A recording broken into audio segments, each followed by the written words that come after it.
réew moo xam ne démocratie bi day lalu ci la participation des citoyens ndax réew mi askan wi ñoo ko moom kenn amul xam-xam ak man-man ak sañ-sañ boo xam ne dañ naan loolu kott mooy dëgg loolu kott moo mën a dox réew mi dañ koo bokk ku ne am ci sa xalaat kon ku ci nekk daf ci war a joxe xalaatam ñu xool xalaat yi gën ñu boole ko nas ko ngir njëriñu askan wi loolu ci lañu nekk ay at di xeex jàpp ne suñu xalaat moo gën xalaat ñi fi nekkoon ñu xeex ba jële leen ci xeex boobu ñu doon xeex critique yooyu ñu doon critiquer xalaat yooyu ñu amoon duñ ko xeex di ci critiquer dee ci tuur ci deret def ci ay cocktail molotov gat sa ci ba yore réew mi loolu kenn gasu ko suul sànniwuñ ko ba léegi mi ngi fi waaw ndax defuñu ko ngir benn jëmm dañ ko def ngir Sénégal baax képp ku ñu fi fal yaakaar dañu am ci yow ànd ak yow ñu fas yéene tabaxandoo réew mi boo ci nekkee ñu ànd ak yow aar la taatagal la jaajëfal la dooleel la indi la suñuy xel ak suñuy xalaat jox la boole ak li nga am ñu boole tabax réew mi loolu buñ ko gisul ci yow dañuy fàq suñu ay yat génne suñu ay cocktail molotov xeex ak yow bëgguñu kenn man bokk ànduma kenn ku dul Sénégal ak li nga xam ne mooy jariñ sénégalais yi ànduma ak mbindeef duma taalibe kenn duma jaamu kenn duma militant wu kenn militant wu projet la projet bi Pastef indi militant projet bi laay mooy sama man moom laay topp ma ay nit te loolu yaakaar naa wax ko sax wa yàqu wax la ndax yéen ñi ma yàgg topp war ngeen a xam ne loolu ci man kon ñu ngi leen di sàkku ci yéen ñëpp ngeen tapoté ko mu àgg 10 000 ñu mën a ñoo ngi ci 3200 bu àggee 10 000 ñu tàmbali waxtaan bi di nuyu ñëpp nag Africa Futur Zo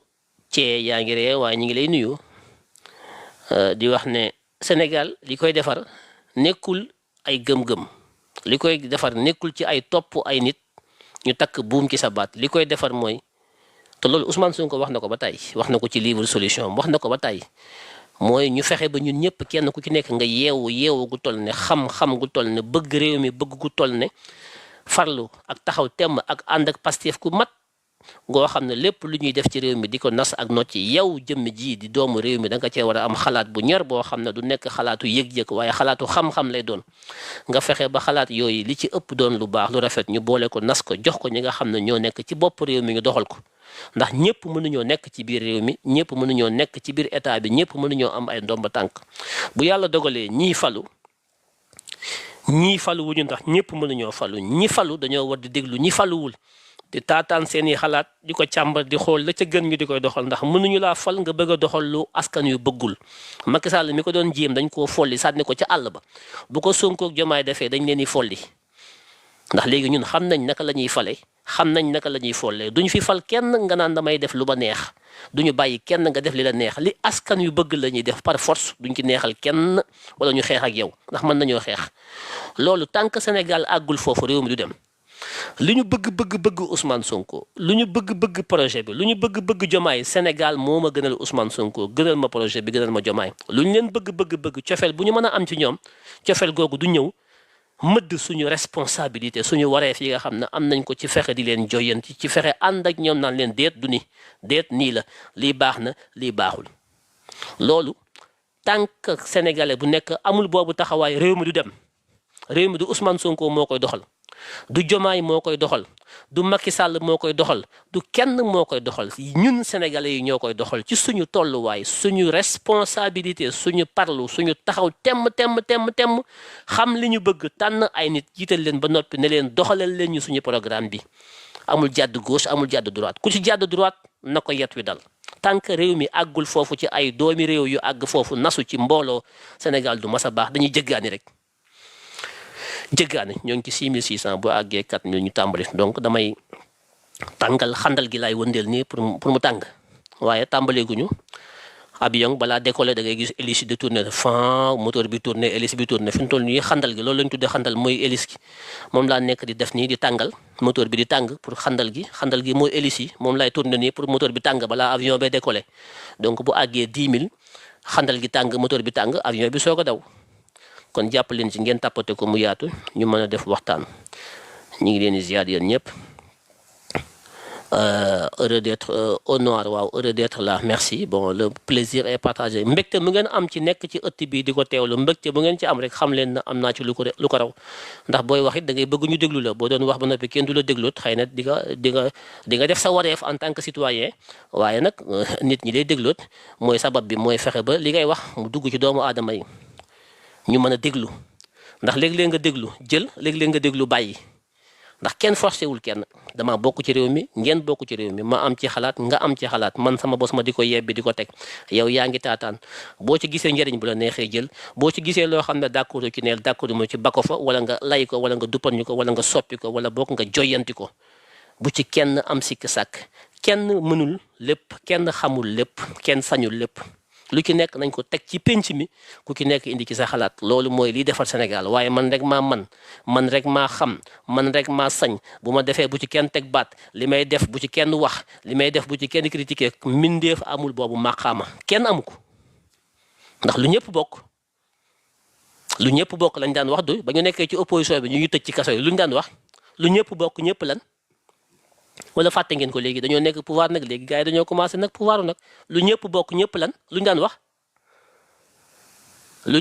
ñëpp bokk ñëpp lu ñëpp jot ñëpp jot ci merci or noir yow fàttewoo lu ñëpp jot ñëpp jot ci waaw loo xam ne ñëpp ko bokk te ñëpp dañ cee war a jot kon ñëpp dañ cee war a am seen xalaat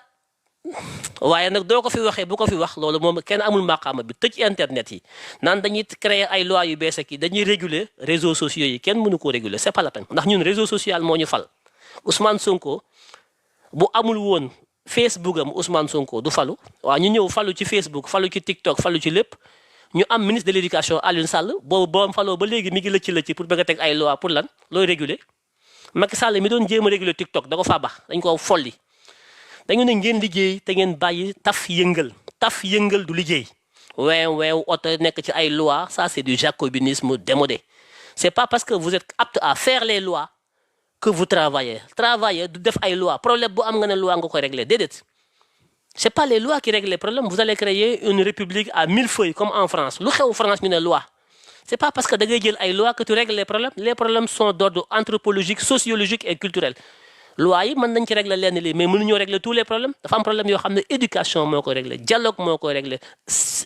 sensibilisation moo koy régler mais c'est pas la coercition de la loi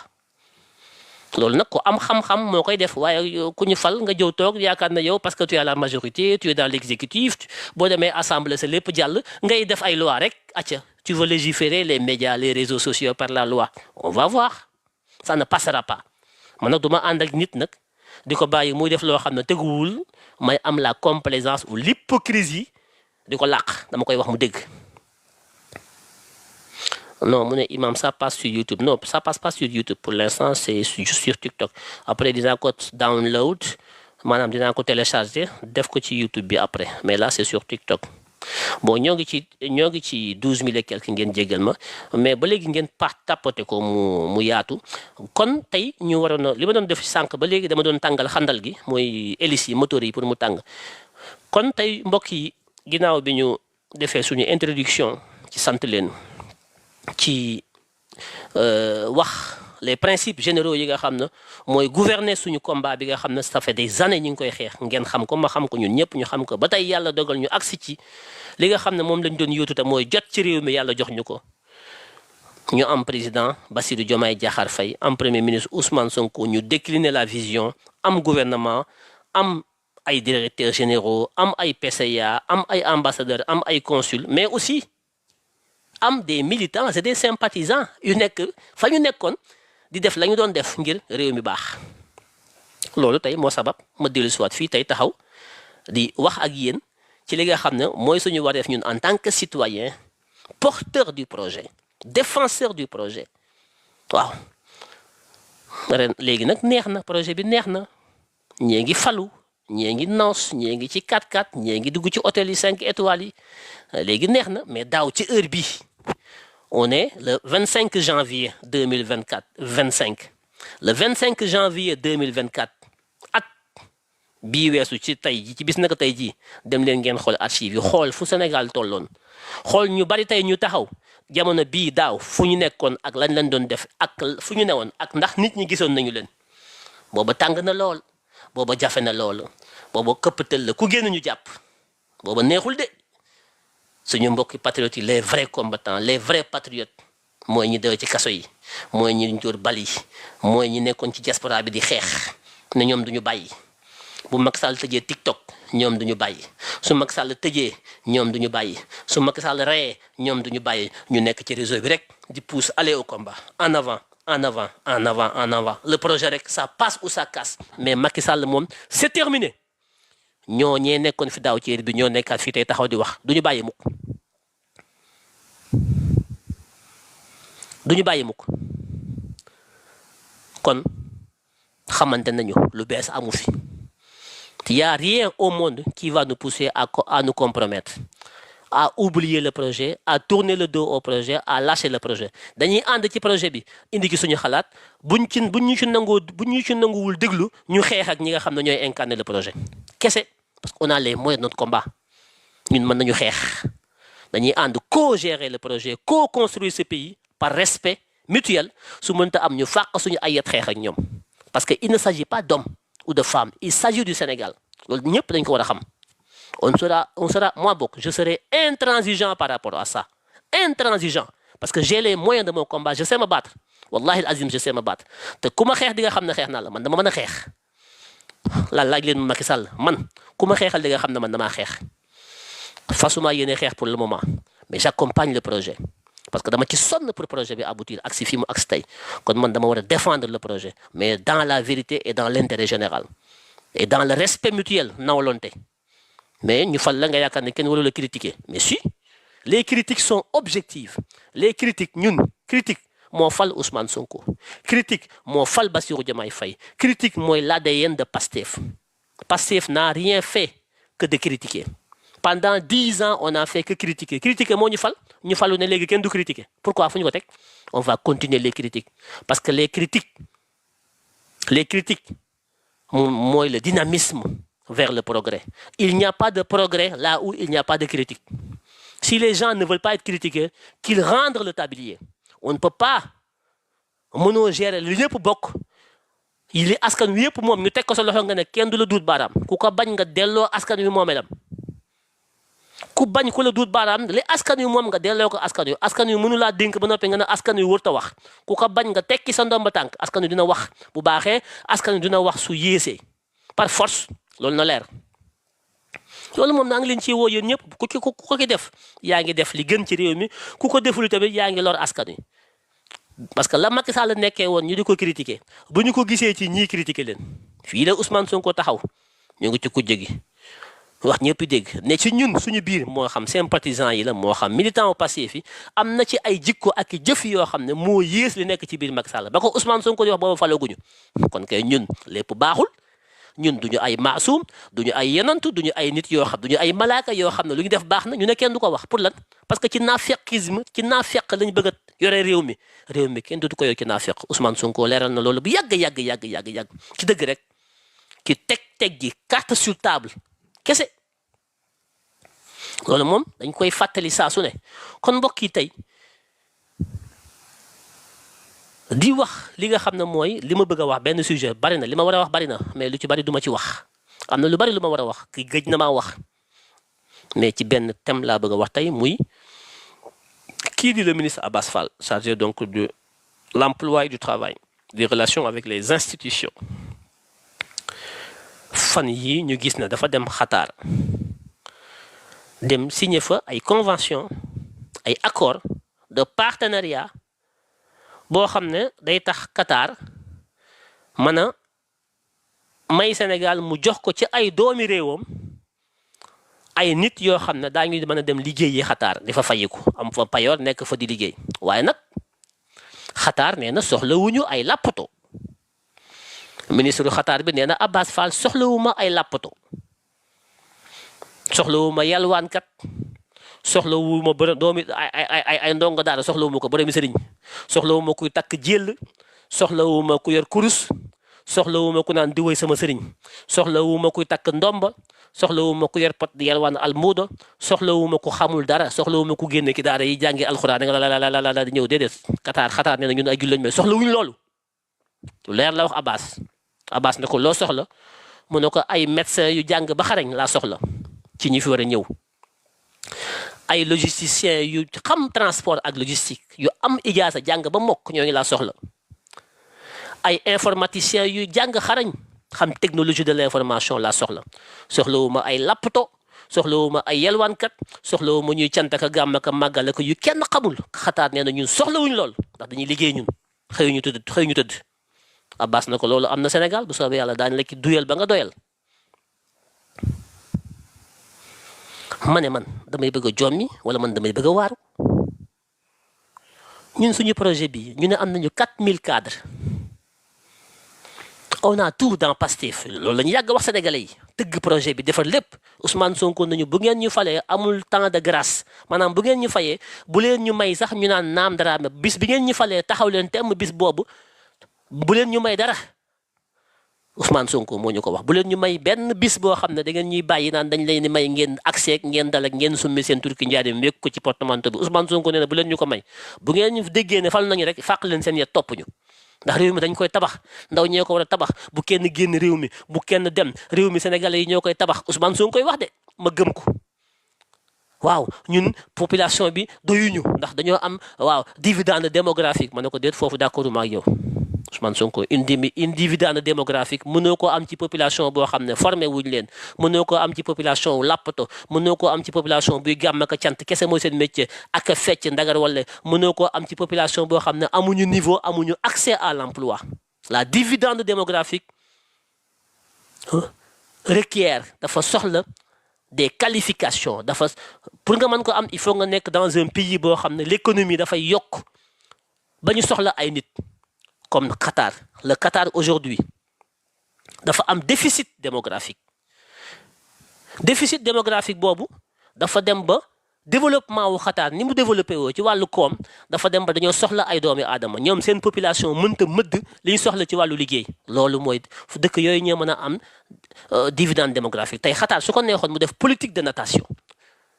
de natalité fexe ba population Qatar ñu mën a juraat ay doom pour population bi gën a yokk ndax am nañu alal boo xam ne mën nañ ci dund mën nañ ci jur ay doom mën nañ leen ci jàngal ni ñu nekk ay ingénieur ba ñëw yokkaat koom-koom bi mais dëkk bu mel ne Sénégal nga xam ne nit ñi amuñu luñ lekk ay yelwaankat dafa nekk ki ay fecckatu sabara ki ay fecckatu cant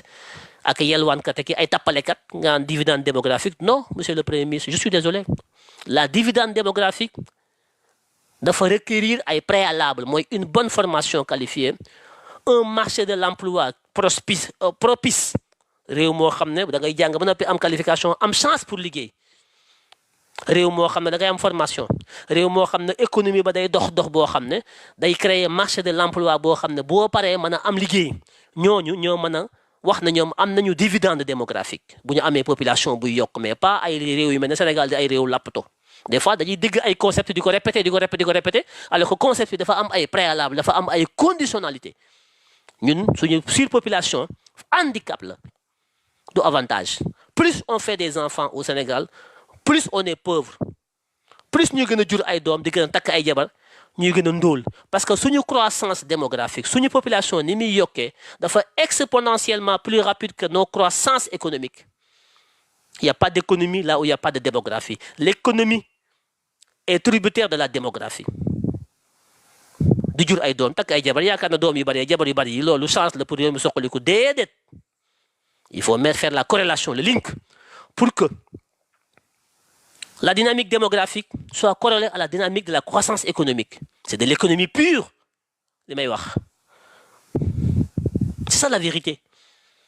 la preuve Ousmane Sonko nee na suñu croissance démographique bi maanaam Sénégal population bu bari bi chance la ci réew mi ana chance bi mu nommé ministre de l'emploi bu war a créer ay emploi kooku ne man uma emploi yu ma leen jox Abbas Fall damay dem xool réew moo xam ne seen koom-koom yokk na yokk gu toll ne dañoo soxla ay nit man Sénégal bi Ousmane Sonko jiite ak Diomaye ak Abbas Fall ñu jël ci doomi réew mi yóbbu Qatar te duñ jël n'importe qui duñ jël ay làppato ñi ñu soxla mooy médecins yi ingénieurs yi informaticiens yi logisticiens yi ñi nga xam ne des hauts cadres yi nga xam ne dañoo dépenser plus de 350 milliards 400 milliards ci suñu budget faire former leen ba ñu former wu les médecins les ingénieurs les informaticiens les ñi nga xam ne dañoo investir dans leur formation ba ñu qualifié wu ñu war a bokk ci ñi tabax réew mi. Le patriotisme, l'endogénéisation de notre économie. Président Bassirou Diomaye Faye premier discours dañuy fexe ba réew mi comme réew mi nekk ci loxo doomu réew mi di ko tabax ci biir réew mi mais naka la président mën a annoncé loolu premier ministre ñëw feelu ko ci loolu ministre bi yor wàllu xëyi ndaw ñi moom day yóbbu ay ndaw takk leen bañ na kodd dugal leen ci ay conteneur yóbbu leen Dubaï yóbbu leen Qatar léegi loolu moo desoon ci réew mi jël nañu suñu or bi def ci conteneur yóbbu suñu zircon bi def ci conteneur yóbbu suñu dégg nga maam mbay mi def ci conteneur yóbbu suñu pétrole bi daañu ko def ci conteneur yóbbu suñu gaz bi def ci maanaam lii ressources yëpp def nañ ko ci conteneur yóbbu bitim réew léegi takk nit ñi qualifié wu ñi nga xam ne ñooy ñu néew ñu qualifié wu ci réew mi ñoom la Abass Fall bëgg a takk def leen ci ay conteneur léegi exporté leen léegi Sénégal day exporté or day exporté zircon day exporté fer day exporté pétrole léegi Sénégal day exporté ay nit c'est scandaleux scandaleux scandaleux c'est ça le projet damay laaj est-ce que c'est ça le projet Abass tu es un ami on se connaît très bien même si depuis nga fallu ba léegi déggatuma la Abass Fall on se connaît toi et moi c'est pas comme ça je suis désolé foofu laay yem xam nga ma xam je suis désolé Abass c'est pas comme ça àdduna kóllëre daf ci baax waaw mais boo soxlaa nit waxtaan ak moom ngeen teg li ngeen di teg mu jàppale la lool ba nga xam ne jàppale la nga falu teg sa téléphone kenn déggatu la c'est très bien c'est pas grave ça parce que loolu tout lépp xam ne ko ñëpp koy kaas mais li ma bëgg a wax mooy ça c'est ma personne ça importe peu li ma intéressé mooy le Sénégal takk ay sénégalais léegi di leen def ci conteneur di leen ship réew mi dañoo am problème mu qualification Sénégal dañoo am déficit ci ay ressources humaines de qualité liñ ci am akus néew ñu ne loolu la ñuy takk jox ko naar yi vous vous rendez compte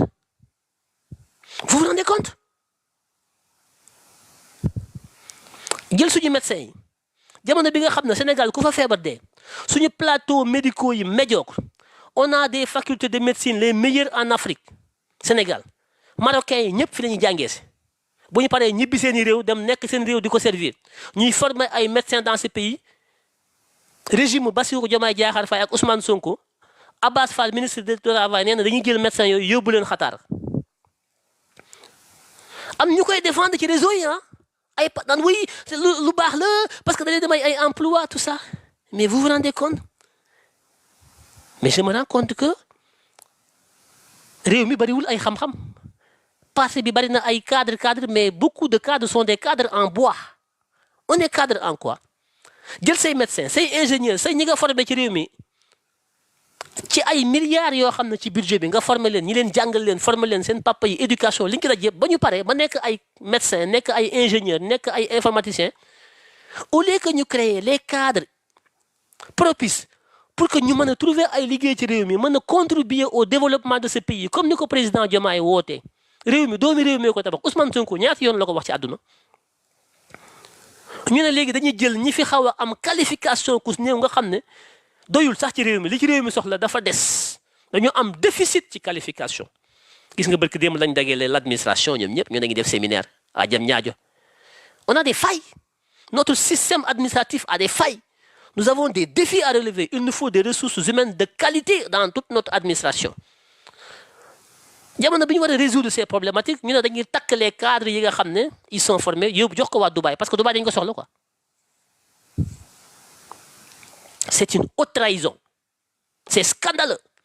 c'est un détournement de l'objectif qui consiste à faire un budget pour former les Sénégalais dans le cadre de développer ce pays. Le Sénégal a investi sur ses enfants des coûts de milliards de formation ba ñu am qualification ñu détourne jël cette main-d'œuvre qualifiée cette ressource humaine qualifiée bu war a servir la République et l'État ñu dem jox ko naar yi c'est une haute trahison c'est un détournement d'objectif un détournement de nos deniers publics c'est grave c'est scandaleux et je le dénonce.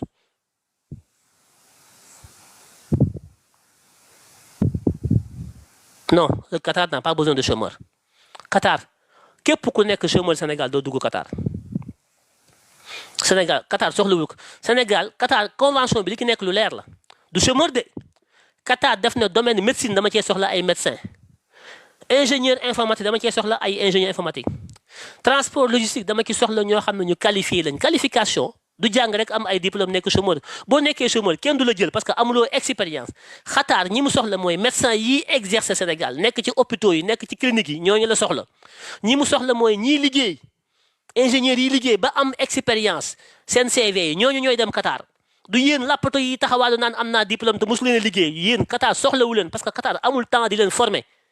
Qatar ñi mu soxla mooy ñi nekk di liggéey am liggéey ba noppi ñooñu la bëgg ñu indil ko Qatar ñu fay leen 4-5 fois plus ñu nekk fa dëkk fa Sénégal di ko utiwaat feneen bàyyi leen di ñu leen di manipuler bàyyi leen manipulation yi képp koo xam ne nekk nga ingénieur te mosoo liggéey Qatar soxlawu la Qatar ingénieur bu am 5 ans 10 ans d' expérience la soxla ñi Sénégal soxla pour tabax Sénégal ñooñu la Qatar ne indil leen ma leen fii ma fay leen 5 fois plus que li leen Sénégal di fay moom la Abbas di dajale pour yóbbul ko Qatar yéen vous rêvez ou quoi naan dañuy dem liggéey yi lu baax la Espagne moo soxla ay wattakatu pomme ak banana ak mango ak orange ak citron ci tool yi loolu soxlawul loolu làppato yi Espagne lañ jëm dañ leen dugal ci conteneur yóbbu leen Espagne loolu soxlawul qualification loolu moom watt la watt pomme ak mango banana ci toolu espagnol yi loolu moom làppato yi mën nañ ko watt ay pomme loolu sax est-ce que mën nañ ko loolu yéen Espagne ngeen jëm mais ñiy dem Qatar ñooñu ay bopp la ñuy doon ay kàng fuude la ñuy doon ci seen wàllu xam-xam est-ce que c'est ça le projet ba ñuy xeex lii moo taxoon ñuy xeex endogénéiser maanaam dañuy fexe ba koom-koomu réew mi njariñu réew mi des ci réew mi loolu la Bassirou Diomaye Faye wax ñu jël ñi nga xam ne ñoo ko war a togg ñoo ko war a liggéey Abbas na dama leen di ship dama leen di dugal ci conteneur comme ni ñuy dugalee marchandise ci conteneur dem jaayi leen naar yi man loolu taxul woon may xeex loolu taxul woon may gatsa loolu taxul woon may rey sama bopp loolu taxul woon ma def sacrifice yu baree bari loolu taxul woon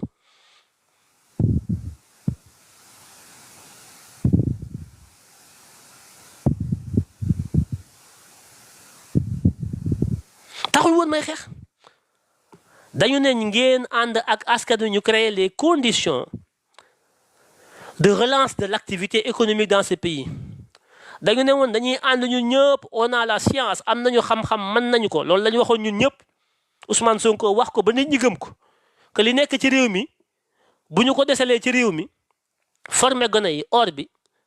zircon bi fer bi pétrole bi gaz bi mbay mi càmm gi napp gi Ousmane Sonko ko wax bu ñu ko wulee ci réew mi doomi réew mi soxlaatul ñuy dem fenn loolu la ñu wax loolu la ñu gëm loolu moo doon projet bi loolu la ñu jaay ci loolu la ñu gëm ñun soxlawuñu ñun li ñuy wax sax nekkatul sax di jël doomi réew mi di ko yóbbu ci biti ay Qatar li ñuy wax mooy doomi réew mi nekk ci biti ñibbisi ñëw ci biir Sénégal ànd ak Diomaye ak Sonko ñu tabax réew mi loolu lañ jaayoon Sénégalais ñu naan siiw na lu ñuy organiser loolu naka la ñuy fexee ba loolu mën a nekk ñu ne ña ngay takkati ay cadre yu nekk ci biir réew mi am seen liggéey médecin ingénieur informaticien logisticien yooyu yëpp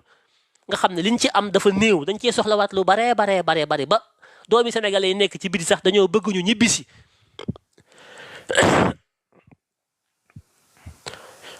mu ne c'est Macky Sall qui l'a signé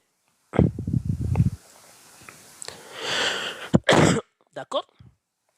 su fekkante ne Macky Sall moo signé woon accord yi mais Macky Sall nekkatu fi ñun ñoo fi nekk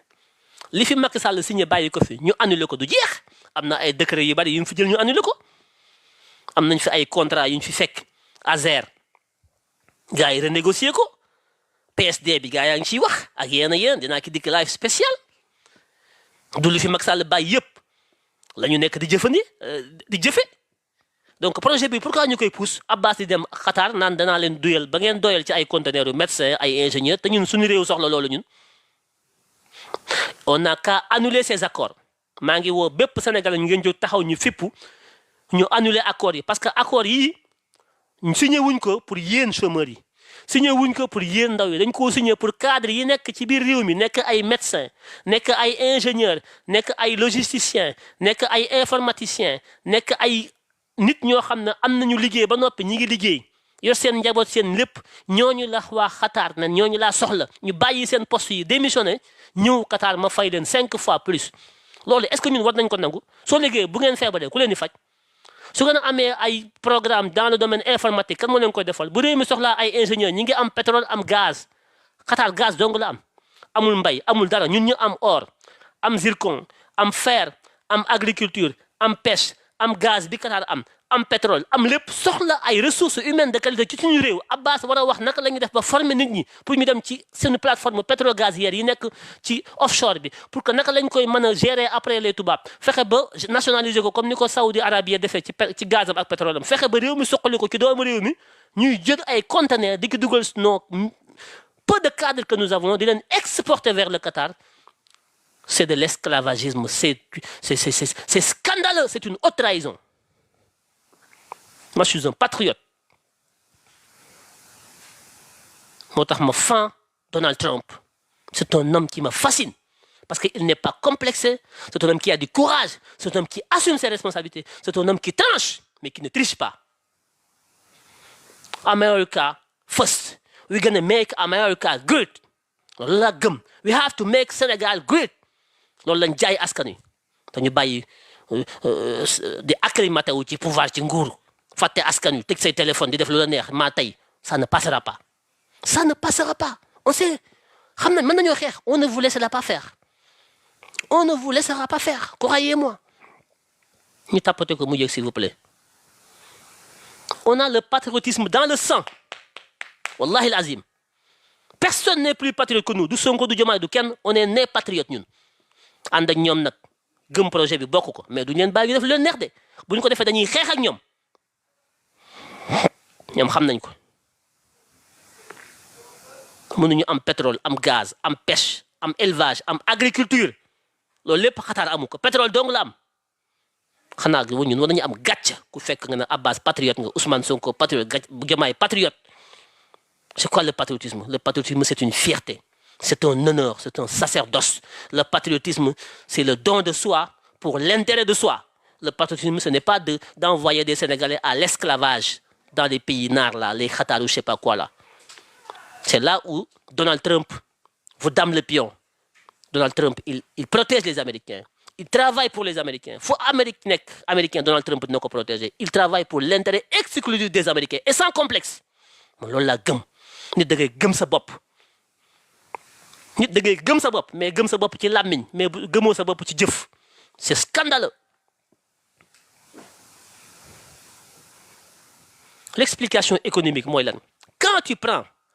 les ressources humaines de qualité yi war a contribuer à stimuler l'économie sénégalaise parce que une économie elle est portée par une ressource humaine de qualité tant au niveau de l'État la fonction publique qu'au niveau privé. C'est la qualité du savoir qui produit la richesse. Et pour avoir le savoir, il faut avoir la bonne formation. Si nous formons ay nit à coup de milliards,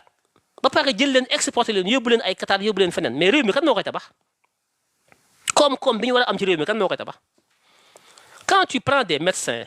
des ingénieurs yóbbu leen Qatar ils vont développer l'économie qatari seen savoir-faire la ñuy dem ji yóbbu ko Qatar moom li wulli ko bu leen Qatar fayee 5 fois plus cher qu'au Sénégal ñoom dinañ liggéeyal Qatar 100 fois plus que li Qatar waroon am ils paient les impôts là-bas ils font la consommation là-bas ils achètent leur maison là-bas ils vivent là-bas ils payent leurs impôts au Qatar c'est pas qu'est-ce que le Sénégal gagne suñu budget bi nga xam ne bëgg démb lañ ko voté vous avez regardé le budget mais peut-être vous n'avez aucune lecture du budget le budget est déficitaire on a 500 milliards de recettes prévues dans le cadre du budget 2025 et plus de 9 000 milliards de dépenses budgétaires. On a 3 000 milliards de déficit. Suñu budget maanaam li ñu am ci xaalis ak li ñu war a dépenser dafa tolloowul li ñu war a dépenser moo ëpp li ñu war a am ci xaalis. Parce que recettes yi mooy les impôts les droits de douane yi nga xam ne impôts yi dafa am impôt yoo xam ne c'est impôt sur les revenus ñii liggéey dañuy fay impôt donc boo liggéeyul Sénégal dem di liggéey Qatar impôt bi Qatar nga koy fay doo ko fay Sénégal manque à gagner donc Abbas Fall mi ngi creuser suñu déficit budgétaire te xamu ko parce que cette haute classe qualifiée seen ay revenus yi ñu am Sénégal dañ ciy fay impôt boobu ñoom bu ñu génne Sénégal dem Qatar lañ koy fay ça moi je vous parle de l'économie pure.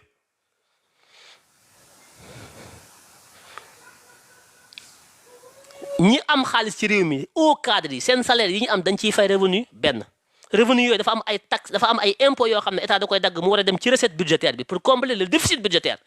benn ñaareel bi ñoom dañuy consommer parce que am nañ ay revenus consommation boobu dafay créer beneen taxe bu ñuy wax la TVA day dem ci recette budgétaire yi pour diminuer le déficit budgétaire te revenu yooyu bu ñu ko xeeb ñu ne loolu doyul Abbas ne léegi ñooñu sax seen ala seen liggéeykaay dañ koy arrêté seen contrat yi dañ koy arrêté ñoom dama leen di yóbbu Qatar vous vous rendez compte? Est-ce que vous vous rendez compte? Moi, je vous parle de l'économie pure. Hein. Moi, je ne suis pas dans les réseaux pour blablabla. Moi, je vous parle de l'économie. Je vous parle des sciences politiques pures. Je vous fais des lives de politique de développement économique. Point. li may wax Sonko du ko dindi Diomaye du ko dindi Banque mondiale du ko dindi FMI du ko dindi kenn du ko dindi moi je vous parle de la science pure et dure. Est-ce que li may wax Abbas xam na ko? Je sais pas.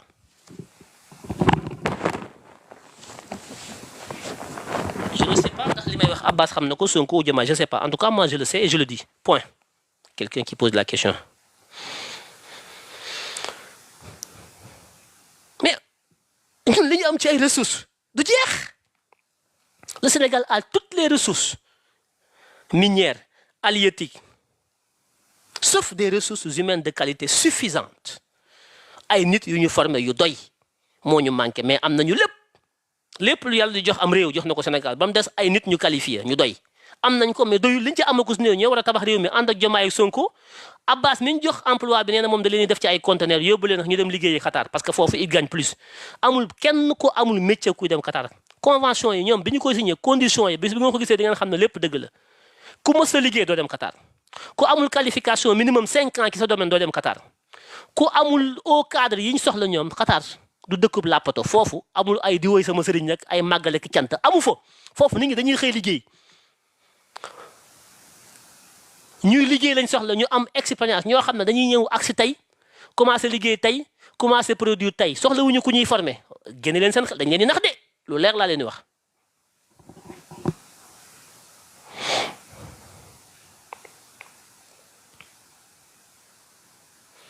état du caaxaan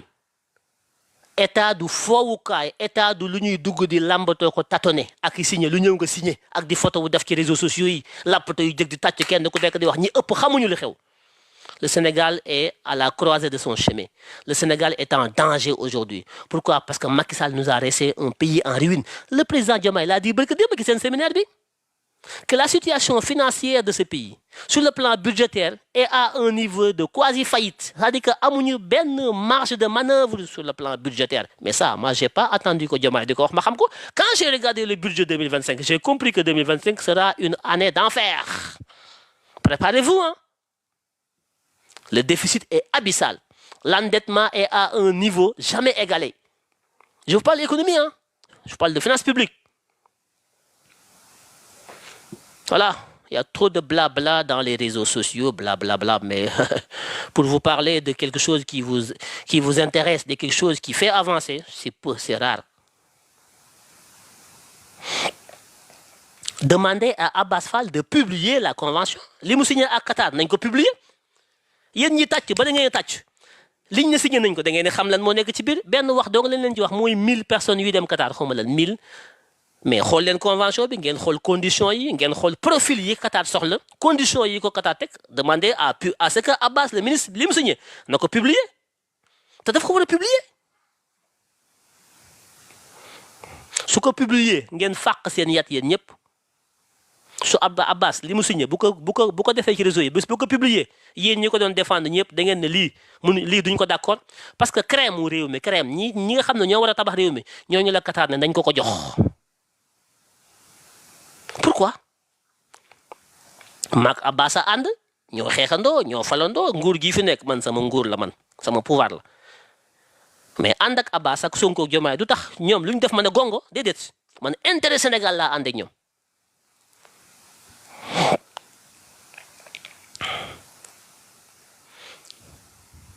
ñu fal la taxul nga yaa gën a xam taxul yaa gën a mën dangaa am chance ñu jiital la dangaa am chance ñu jiital la et on est content on est fier que ñuy nommer ñoo xam ne ce sont les nôtres comme Abbas et autres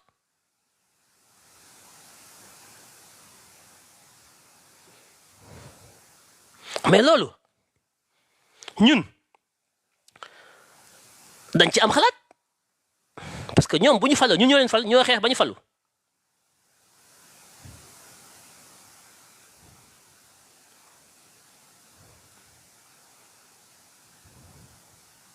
ñun ñooy xeex ba ñoom ñu falu.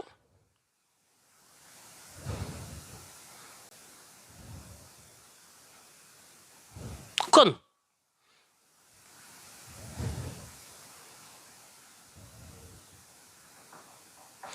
ñun alors un instant. Depuis quelques jours, des interrogations et critiques ont émergé donc, concernant l'accord de coopération signé avec le Qatar pour le recrutement de 1000 Sénégalais dans divers secteurs d'activité afin d'éclairer donc l'opinion publique et nos concitoyens. Il est important de rappeler les faits et de souligner les objectifs stratégiques donc, de cet accord, les bénéficiaires pour notre pays ainsi que son alignement avec la vision Sénégal 2050. Un pays souverain, juste et prospère, défini dans l'agenda national de transformation, un accord historique pour une ambition stratégique. Cet accord donc a été signé en 2013 par l'ancien ministre du Travail, Mansour Sy, c'était sous Macky Sall, et présenté donc à l'Assemblée nationale par Mankeur Ndiaye, qui fut peut-être à l'époque ministre des Affaires étrangères. Alors, ministre des Affaires étrangères, effectivement, ratifié donc par les deux ambassades, par les deux assemblées du Sénégal et du Qatar. Il constitue donc une collaboration intergouvernementale visant à offrir des opportunités de travail et de formation aux Sénégalais dans un cadre légal et protecteur. C'est-à-dire que les travailleurs bénéficieront donc de contrats en bonne et due forme, comprenant des cotisations sociales, IPRES, sécurité sociale, des droits donc au congé dans le respect des normes internationales. Bon, ça c'est une note qu'on vient de m'envoyer dans ce cadre parce que bon, seulement mon live est en train d'être suivi.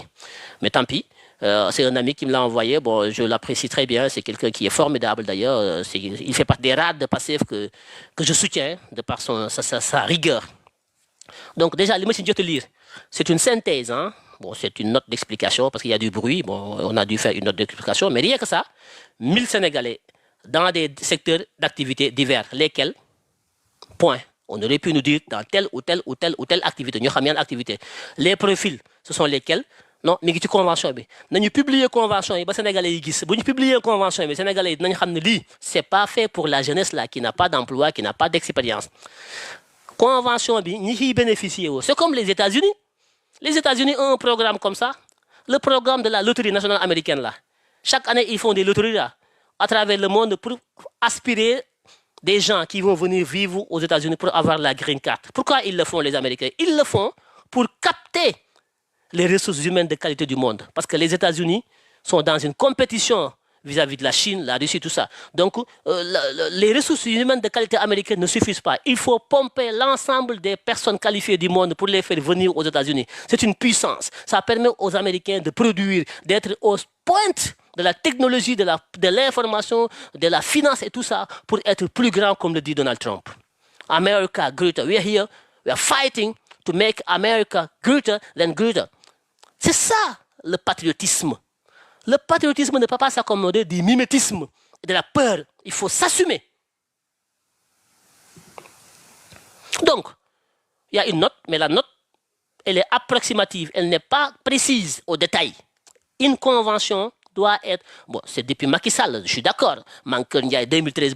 tout à Macky Sall baye ko fi. 10 ans après, l'accord n'a pas été mis en œuvre. Ñom ñu baye ko fi. Lutax ñu baye ko fi? Lan mo nek ci accord yi? C'est une question. On a le droit de nous poser des questions. Nous sommes des citoyens, nous sommes des patriotes. Nous sommes battus pour arriver au pouvoir. Mais ce n'est pas pour autant que nous devons fermer les yeux. Cette exigence citoyenne, cet engagement fort que nous avons vis-à-vis du projet, qui nous a valu de nous battre pour mettre le projet aux affaires, bat toujours dans nos cœurs. Ça coule encore dans nos veines. Nous sommes aujourd'hui plus que jamais engagés, plus que jamais intéressés par le projet. C'est pour ça que nous suivons tous les tactiques qui se posent au nom du projet. Donc, il faut que nous l'air. On n'est pas complaisant. On est avec vous, mais dans l'intérêt du Sénégal et dans la transparence. Que oui, les Sénégalais qui iront au Qatar auront droit à une IPRES, sécurité sociale, tout ça. Mais le Qatar est un pays quand même développé. C'est une tautologie que de dire que oui, tu vas aller travailler au Qatar, tu vas avoir l'IPRES. Mais tu te rends compte? L'IPRES, sécurité sociale. Mais... Attends, il faut qu'on soit sérieux quand même. Ouais, ben ça c'est pas une explication. Quoi. Je suis désolé. Bon, voilà. Donc, malgré sa signature en 2014, l'accord est resté en attente d'exécution jusqu'à aujourd'hui. où sa finalité s'inscrit donc dans la stratégie nationale de valorisation du capital humain. Donc, si je comprends bien, on essaie de justifier cet accord qui a été signé par Macky Sall depuis 2013-2014 pendant 10 ans kenn yëngalu ko léegi accord boobu la ñuy jéem a inscrit di ko jéem a aligné dans l'agenda et la vision Sénégal 2050 qui est notre programme. Kon léegi ñi doon wax naan PSE bi mooy projet 2050 bi lii daf ko bëgg a expliquer ñoom ñi ngi jéem a expliquer ne projet bi Abbas dem signé di Qatar Macky Sall moo ko signé woon bàyyi ko fi ba pare ñu ne ñun de vision 2050 bi c'est pas le PSE. lii ci PSE bi la bokk ñu jël ko dugal ko ci vision 2050 bi après ñun ñooy taxaw ne bokkul ci PSE bi il faut qu'on soit cohérent on manque de cohérence Macky si ngeen ne fi ay décret bàyyi ko fi Bassirou Diomaye Faye daf ko effacé bàyyi na fi ay contrat yoo xam ne sur des marchés publics yii dañ ko renégocier yii ñu ngi ko suspendre ba léegi avancé wul donc comment on peut quand ça nous arrange on efface Macky Sall quand ça ne nous arrange pas on efface Macky Sall quand ça nous arrange on prend ce que Macky Sall nous a laissé ici pour jéem ko jaay Sénégalais yi ak patriotes yi je ne trouve pas la cohérence je suis désolé j'ai du mal à comprendre d'autant plus que 1000 Sénégalais dans des secteurs divers lesquels médecine ingénierie informatique transport logistique mais c'est des secteurs de pointe loolu ñun Sénégal dañ ko soxla en tant que patriote.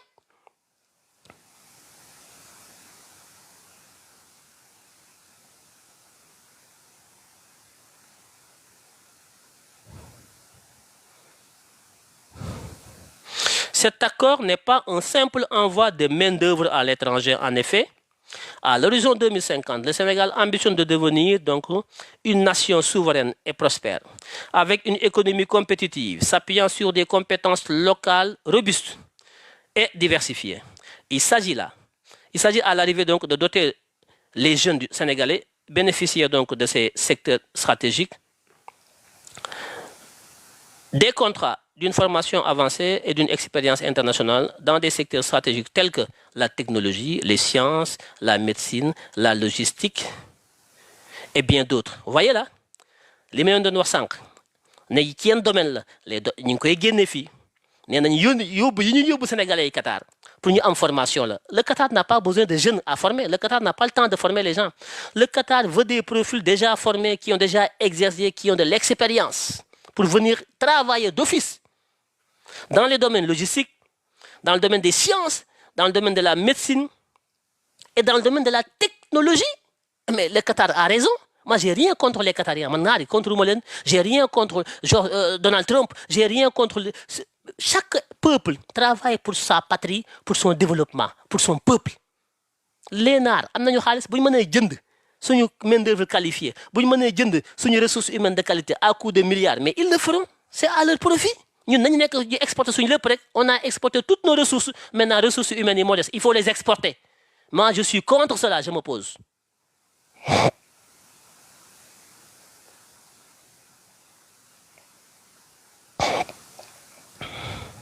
L'approche, c'est une démarche inspirée des modèles réussis, lesquels on justifie. L'approche adoptée s'inspire des réussites historiques des pays comme le Japon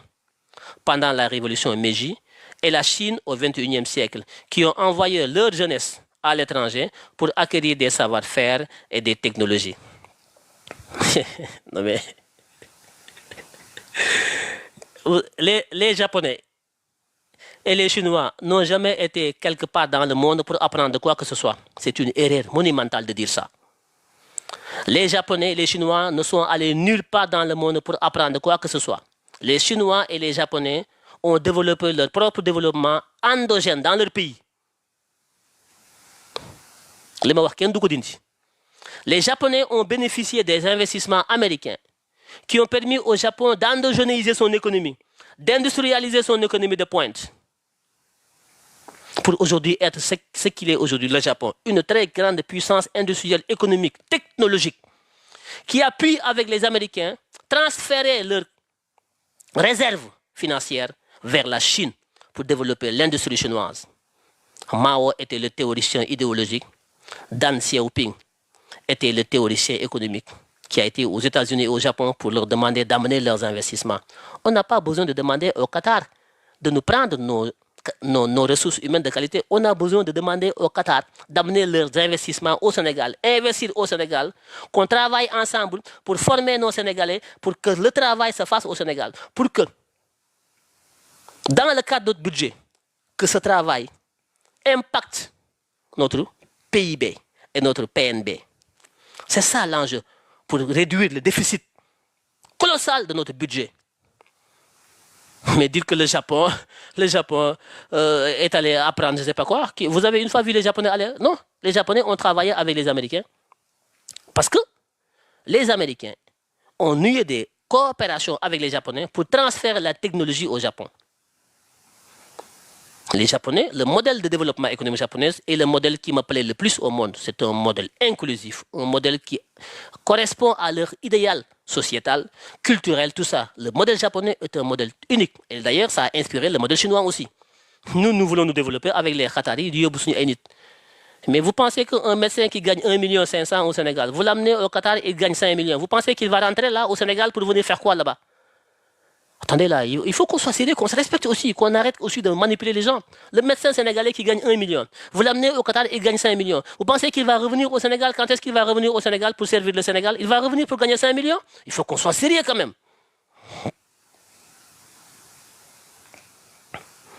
Donc, même les explications, c'est des explications attrape-tout. On ramasse par-ci, on ramasse par-là, on fait de la littérature. Il faut qu'on soit beaucoup plus sérieux, beaucoup soit rigoureux, mes chers. Je suis désolé. Nous sommes dans un monde ouvert, avec les nouvelles technologies de l'information.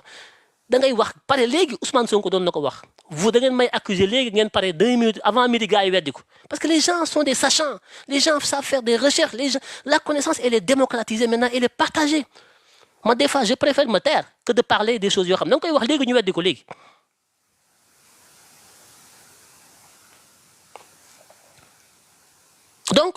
dire que ce que nous sommes en train de faire avec le Qatar, ça correspond à ce que la Chine et le Japon ont fait. Non, je ne suis pas d'accord. C'est une erreur monumentale, à corriger d'ailleurs.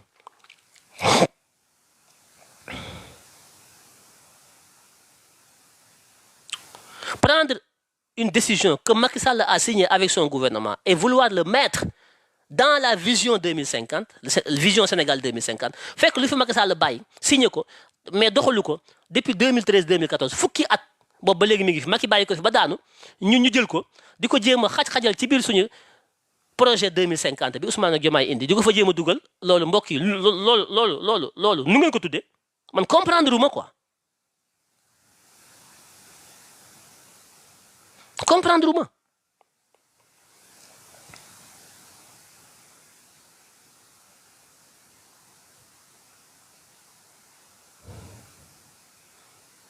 La vision Sénégal 2050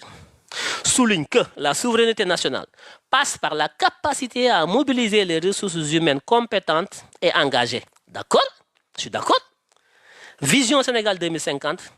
dafa wax ne pour ñu mëna mom suñu bop il faut que ñu mëna dajalé suñuy doomi réew yu am xarañteef man ak lépp ba noppi am pas-pas engagé wu taxaw loolu d'accord naa ci mais est-ce que lii ñu ne moom la vision bi wax ak lii Abbas jëf mooy jël doomi réew mi mu war a dajale pour tabax réew mi moom suñu bopp mu jël ko yóbbu ko Qatar est-ce que loolu ak lii méngoon nañu déedéet yàlla ak yàlla la.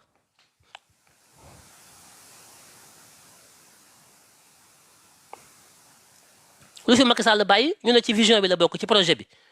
waaye nag yéen tam bu leen may Macky Sall nag lu mu génn nag ne gongo bu leen may Macky Sall lu mu wax. bu leen may Macky Sall lu mu wax non seulement le projet ne correspond maanaam l'acte Abbas acte bi mu posé ça ne correspond pas à l'idéal patriotique que nous avons porté. Ça ne correspond pas aux différentes déclarations du Premier ministre Ousmane Sonko et du président de la République Diomaye. C'est le contraire de tout ce qui a été dit ici depuis le début de notre mandature par le président de la République et le Premier ministre Ousmane Sonko. C'est wax yépp mooy il faut rester dans ce pays. Il nous faut développer ce pays. Nous devons construire notre développement. Nous devons croire en nous. Nous devons accéder à notre souveraineté. Nous devons créer des emplois ici. Lolo la Diomaye masa wax, lolo Sonko masa wax. Abbas na dédé, duñu créer ay emploi fi. Dañuy jël li fi nekk ci ay ñi qualifié yóbbu leen Qatar. C'est quoi le but? Ñooñu duñu ñëwaat. Duñu ñëw. Ñooñu duñu dellu si. Parce que niveau de vie yi ñi am foofu, qualité de vie bi ñi am foofu, revenu yi ñi am foofu, mais buñ ñibbee Sénégal duñu ko am. Donc c'est une fuite des cerveaux. On forme à coup de milliers de milliards pendant des années. Ñuy former suñu ay doom di lepp xaalis parce que le poids de la dette là, la dette du Sénégal, c'est sur les investissements, c'est sur donc le fonctionnement, les investissements, éducation nationale, enseignement supérieur, ay milliards et milliards lañu fay dugal kurus booy di lekk formation yi tout ça di fay professeurs yi c'est des milliards lii ñoo ko moom lii dañ koy leb boobu dafa am bor bi dañ koy fay pour lan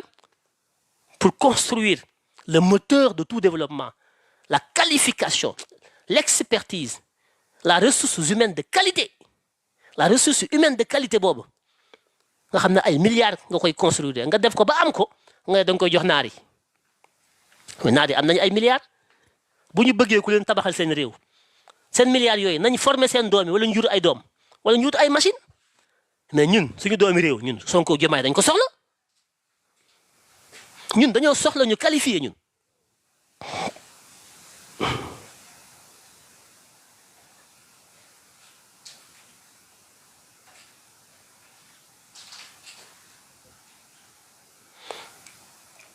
Léegi ñi ngi ñaan le ministre Abass Fall mu publier la convention li nga xam ne Macky Sall moo ko signé woon bàyyi ko fi fukki at Abass bëgg ko jël doxal ko dañooy ñaan Abass Fall ministre de la République que ñun citoyens ñun sénégalais yi ñun ñooy fal ñun ñoo moom réew mi ñun ñooy folli ñun dañoo am droit à l'information ñun dañoo war a xam convention yooyu député yi les députés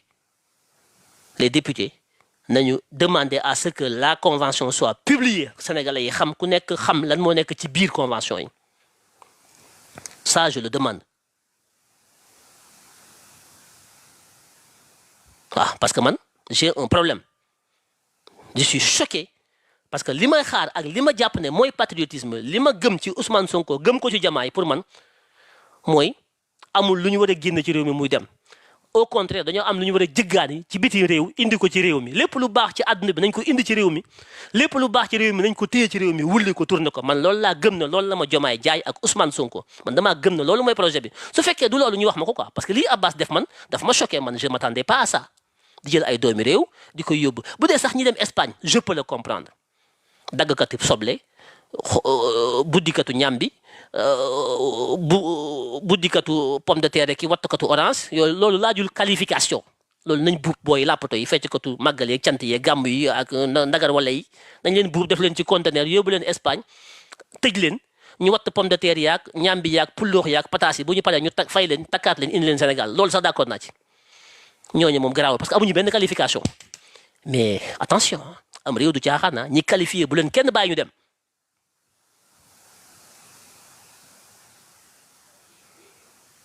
ñi qualifié bu leen kenn bàyyi ñu dem waaw léegi nag am na ñoo xam ne ils ne sont jamais d'accord c'est des lapato ñoom loo wax dañuy langaamu saaga yuuxu xas la amuñu argument xamuñu état xamuñu économie xamuñu développement ñoom ay altoppe lañ ils sont libres ay citoyens lañ nag dañuy voter mais amuñu xam-xam ñoom loo wax ñu saaga la weddi la mais c'est comme ça moi je suis démocrate moi j'ai pas de problème que chacun donne son point de vue parce que je donne le mien donc ça c'est pas un problème mais le projet c'est notre bébé on va le surveiller on va le protéger et on va l'accompagner Inch'Allah quoi que cela nous coûte c'est notre projet on ne laissera personne agir comme bon lui semble si ce qu'il fait n'est pas dans le sens de notre intérêt c'est-à-dire l'intérêt du Sénégal et des Sénégalais l'intérêt général ça il faut que ñëpp xam ko alors qu'est-ce que ça fait là ils sont en train de signaler le live dañ koy couper le live va prendre fin dans 4 minutes s'il vous plaît donc su ngeen ko mënee tapoter pour la live bi dagg sinon ñoom dañ koy dagg live bi day dagg de jàpp leen tapoter ko bala ñu ko dagg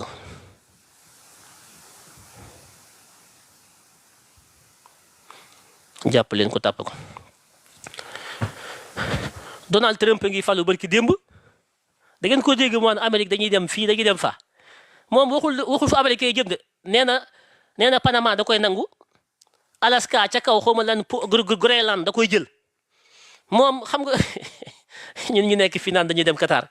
dëkk naar yi nga xam ne ay jaam dong lañu bëgg duñu liggéey leen naar yi duñu liggéey pétrole lañu am jaaxaan tëdd seen kaala yi demuñu fenn bu ñu xëyee lekk seen tàndarma naan seen i zirik nappaage seen i jeeg demuñu fenn naar yi pétrole dong lañu am ak gaz ñun ñu am pétrole am gaz am suuf su tàlli am ndox am jën am ay baykat am ay sàmmkat ak ay nappkat am pétrole am gaz yi bu ñu am ñoom am fer am or am zircon ñun gàcca moo ñu war a rey man dama am gàcca Ousmane Sonko woote Diomaye ñun ñëpp ñu gëm projet bi gëm patriotisme gëm na réew mi dañ koy tabax war a changer de paradigme wulli bopp xale yi xamal leen ne réew mi jëggaani du ko tabax réew mi ñu nekk ci biir réew mi ñoo ko war a tabax ñi gët a rëcc nekk ci biti sax ñi ngi leen di këppatal pour ñu ñëw man loolu laa jàppoon ne mooy projet bi ñuy takk ay nit di leen def ci conteneur di leen ship di leen yóbbu Qatar rek di leen yóbbu fu ne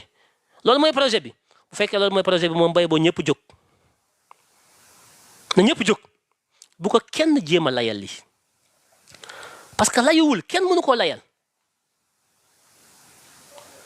kenn mënu ko layal je défie quiconque nag ci projet bi je suis prêt à débattre avec quiconque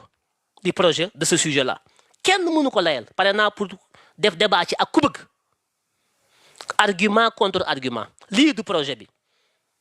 le patriotisme dafa am conduite dafa am comportement dafa am action dafa am lu mu àndal c'est pas un vain mot patriote la don de soi loolu ay làmmiñ la da nga war a jëf ji dafa war a méngoog li ngay woote moo tax ku mel ne Donald Trump dama ko fan parce que moom làqatuwul nëbbatuwul patriote la Amérique la gëm ak américains yi gëmul sénégalais yi gëmul français yi gëmul russe yi gëmul chinois yi gëmul kenn boppam la gëm ak ñi ko fal américains yi nekk fa di wax ay ALENA ki ay Union européenne comme ñun ni ñu toog di wax ay panafricanisme ak ay Afrique yooyu bala nga ne naam ne fi ay Qatar ki ay yu kenn xamul moo tax le syndrome de Stockholm ba léegi mi ngi ci suñu biir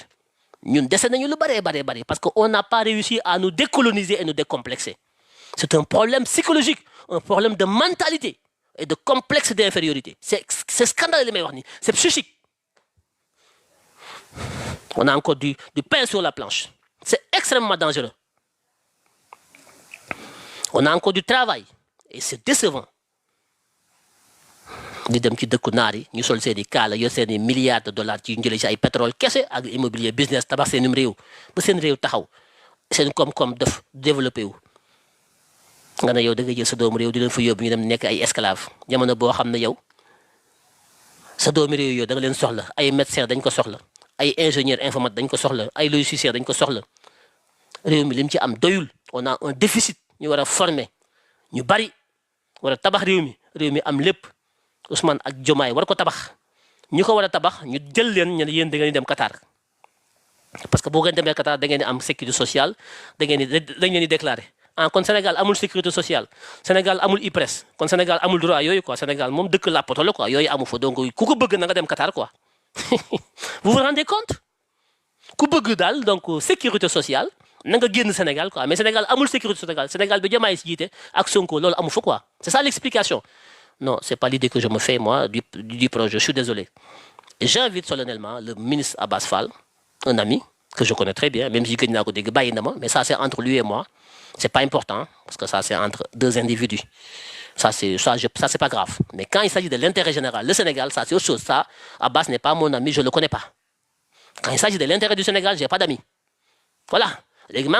Au titre de son rang de ministre, qui a signé ou bien qui cherche à parfaire donc cet accord, à sortir, à nous parler et à publier cet accord pour que les Sénégalais sachent qu'est-ce qu'il y a dans ces accords-là. C'est le minimum. Nous avons le droit de savoir. Ousmane Sonko nous a habitués à exiger de nos gouvernants la publication des décisions qu'ils prennent en notre nom. Ousmane Sonko, moo ñu jàngal moo tax taxaw fii Macky Sall na publier lii Macky Sall na def lii di ŋàññi di critiquer tous les jours Ousmane Sonko. Diomaye tamit di critiquer man may critiquer yéen ñëpp ngeen di critiquer dañoo critiquer ba falu ñu ne léegi bu fekkee ni critiquer man je critique dans le bon sens li may def nii c'est une critique objective voilà parce que le projet c'est pas un projet parfait c'est un projet à parfaire c'est un projet à mettre en œuvre dans sa perfection et dans sa mise en œuvre on peut faire des erreurs parce que nous sommes des êtres humains faillibles Abbas peut faire des erreurs je peux le faire Sonko mën na ko def Diomaye mën na ko def ku ne mën na ko def léegi nag erreur yi su amee il faut que am ku taxaw ne attention y a erreur ñun ñëpp bu ñu juumandoo musiba am il faut que ñu am ku taxaw ne stop wala boog attention nañu xoolaat lii est-ce que méngoo naag projet bi est-ce que mën lañ jaayoon lu fi Macky Sall bàyyi est-ce que mën nañ ko jël dugal ko ci projet bi bu fekkee loolu nañ ko assumer kon naka Macky Sall da am na lu bari lu ñu fi bàyyi ñambaas nañ ko ci suñu projet bi kon suñu projet bi am na partie boo xam ne ci Macky Sall lañ ko jëlee nañ ko assumer mais on ne peut pas vouloir faire une chose et son contraire ba pare taxaw di ko parce que bu yàggee tu deviens incohérent et quand tu commences à être incohérent vis-à-vis de l'opinion publique sénégalaise dañ lay baax opinion bi dafa am lu ñu toppee Sonko ak Diomaye ak projet bi cohérence depuis le début mënuñoo ñëw aux affaires au pouvoir di mener une politique incohérente di wax lii di def lee ku ñu fi bàyyi loolu moo tax ñu bàyyi la ku daanu loolu moo la daaneel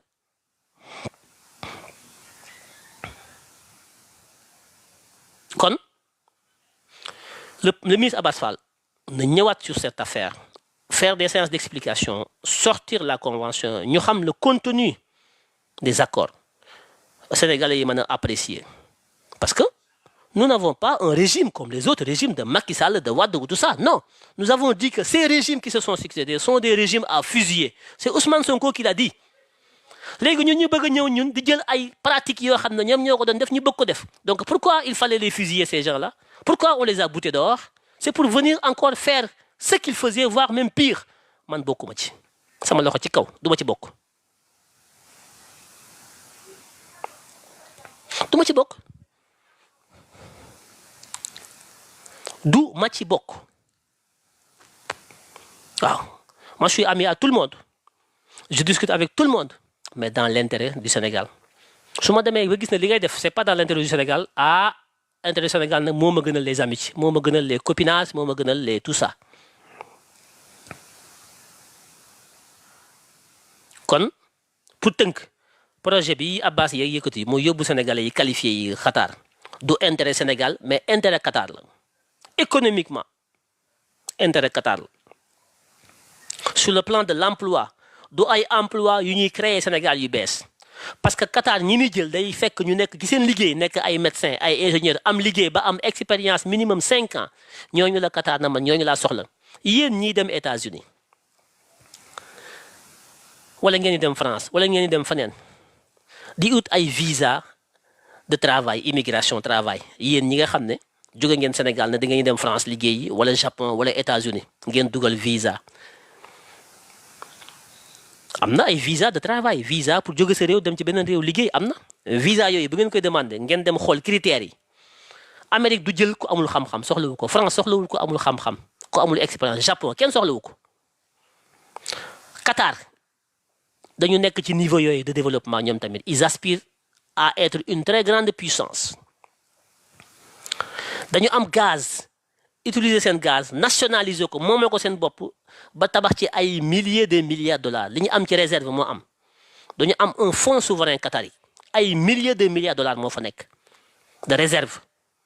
léegi pétrole bi un jour day jeex gaz bi ñu ne léegi nañu diversifier suñu ay activités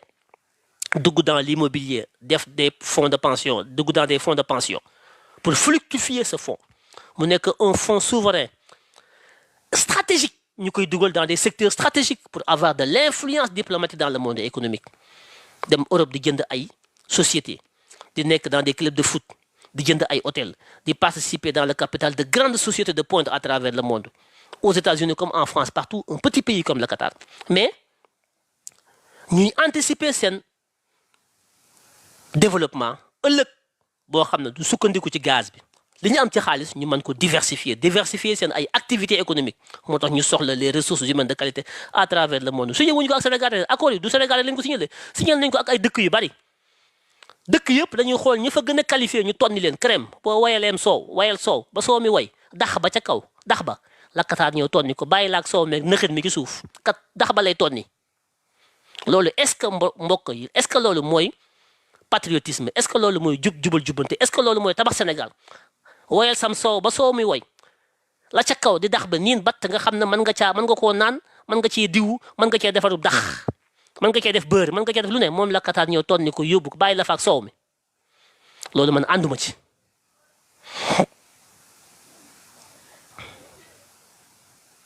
kon duma ki sori fi laa yem di ñaan le ministre Abass Fall mu génn wax ak sénégalais yi publier ce document yi mu signé ak naar yi ñu xam ko dañu jublu ci tabax Sénégal jublu ci tabax réew mi jublu ci commencé teg projet yi jublu ci libérer les grands projets yi nga xam ne lépp a taxaw ba ñu faloo ba léegi libérer l'activité économique pour que recettes yi nga xam ne projeté nañu ko dans le cadre de la loi des finances 2025 ñu mën a atteindre les objectifs de nos recettes parce que nous sommes déjà largement déficitaires du point de vue budgétaire. Moins l'activité recommence et redémarre, plus le déficit sera colossal. Il l'a dit, le Trésor public, ministère des Finances. Activité économique, c'est au ralenti, parce que tout a été bloqué depuis 10 mois. Nous avons surpassé l'année 2024 avec beaucoup de difficultés de contrôle, de vérification, c'est normal, c'est un nouveau régime. Mais l'année 2025 doit être le début de l'activité économique du nouveau régime.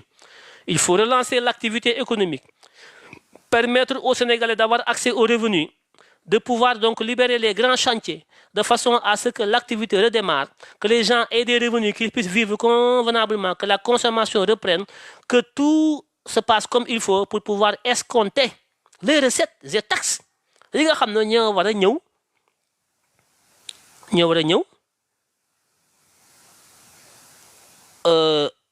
a ñëw dëggal li ñu prévoir ci recette budgétaire ci budget bi. Et évitons de faire trop de centralisme, je le note. Nous sommes en train d'aller vers un État centraliste. On est en train de vouloir tout centraliser autour de quelques individus pour décider de tout. Je comprends pourquoi on veut le faire. Parce que la situation est extrêmement grave. Et les ressources humaines de qualité, pour comprendre les enjeux et pouvoir piloter à vue les réformes nécessaires, utiles et urgentes qu'il faut, manquent dans ce pays. On a peu de ressources humaines de qualité à la hauteur des enjeux du changement systémique auquel le président de la République et le Premier ministre nous appellent. Ça, je comprends. Ils ont des difficultés. Le président et le Premier ministre ont des problèmes pour avoir des hommes et des femmes capables d'avoir le niveau de compréhension des enjeux, comme eux, ils l'ont, pour pouvoir piloter les choses de façon diversifiée. D'où leur tendance tous les deux à vouloir tout ramener vers eux, à centraliser, mettre des comités de suivi, faire en sorte qu'il y ait quand même une sorte de monitoring autour de 2 personnes où tout se décide autour de Ousmane Sonko ou de Diomaye. Ça peut être efficace comme ça peut être un facteur de blocage extrêmement dangereux. samay wax nag jalu muus la man samay wax jalu muus la booy wàqi daj mais nag réew mi li gën a yomb mooy xeex. li gën a yomb mooy xeex ba jot ci réew mi li gën a yomb mooy nekk président li gën a yomb mooy nekk premier ministre li gën a yomb mooy nekk ministre li gën a yomb mooy nekk directeur général li gën a yomb mooy am 4-4 li gën a yomb mooy am ñaar ñett ñeent jabar li gën a yomb mooy di weew motaari waaye xam ngeen lu jafe mooy am ay nit de qualité yoo xam ne di ngeen mën a teg lu concret ba sénégalais gis ko ne gongo tabax loolu moo jafe loolu moom kenn du ko bricolé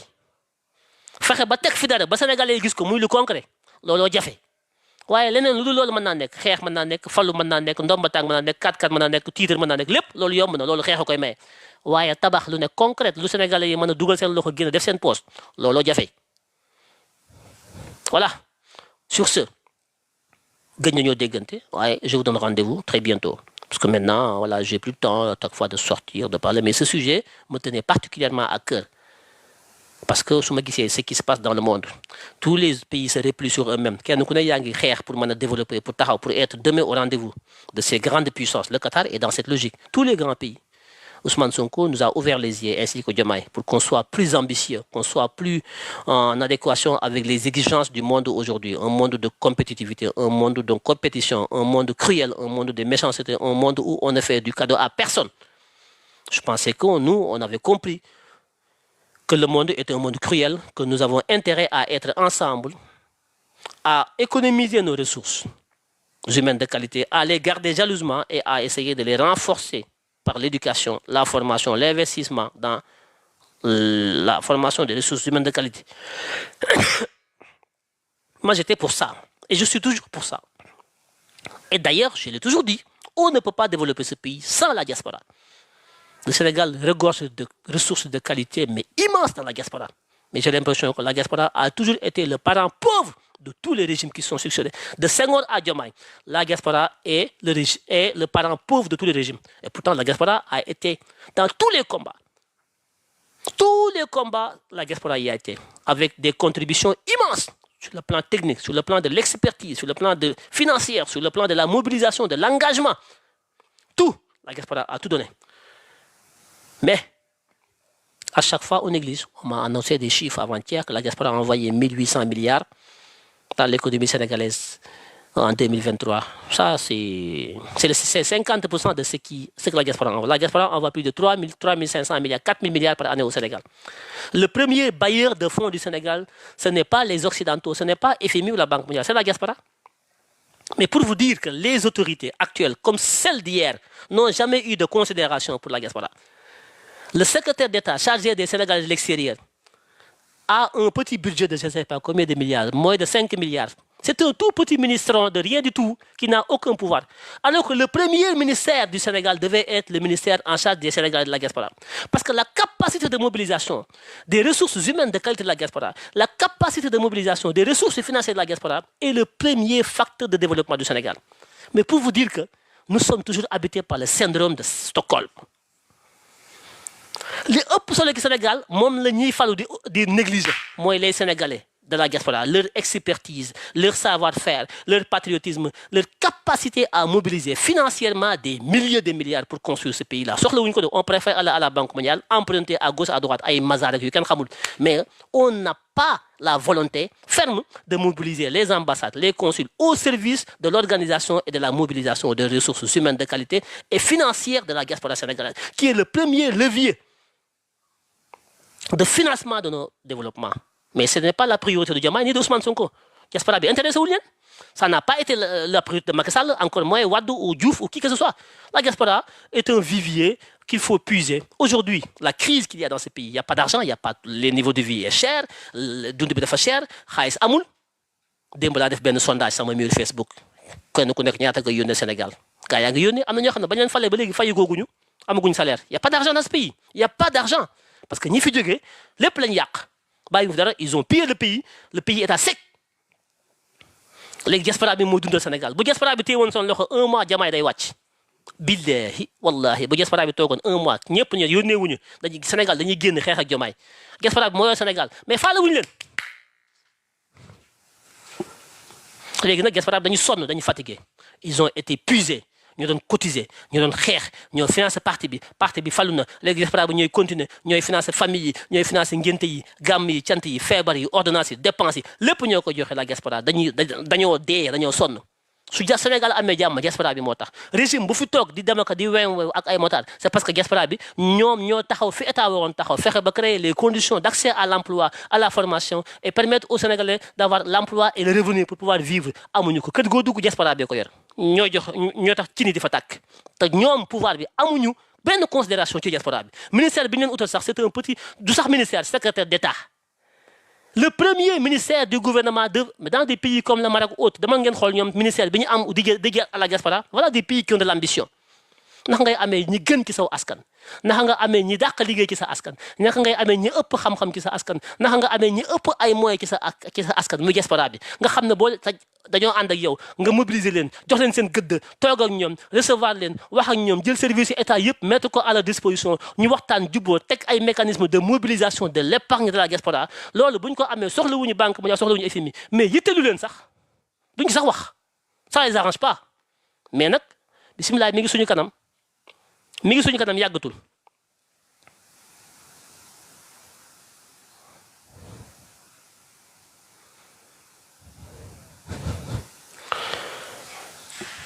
kon live bi bon faut bëgg dugg la wax je vais prendre une ou deux personnes mais vite fait bëgguma live bi gudd parce que je prends une personne ou deux après je arrête quoi parce que fii daanaka lu ñu ci wax rek waxoon nañ ko ayca bismillah sëñ bi Cheikh Djibril Kane je sais pas quoi. Salaamaaleykum grand ça va. Bon, c'est la deuxième fois ñu retrouver parce que sujet bi daf ma intéressé en tant que aussi sénégalais bu nekk ci diaspora bi aussi am ci vision bi nga ci am di le féliciter parce que il fallait faire un live pour ça parce que moi je peux pas comprendre quand même il s'agit comme ni nga ko waxee du ma revenir ci discours bi tu as tout dit mais cri de cœur là parce que exigence citoyenne là républicaine pour que Abass Fall ministre de la République mu amul droit engagé sénégalais di dem di ay négocier ay sénégalais yu ñu yóbbu Qatar. enjeu yi mooy que ni agenda 2050 c'est repenser le développement du Sénégal autour de la prospérité, de plus de justice et voilà en s'appuyant sur ñu am mooy matière première bi ñu njëkk a am matière grise bi ñu am mooy en fait sénégalais ak seen intelligence ak seen i savoir.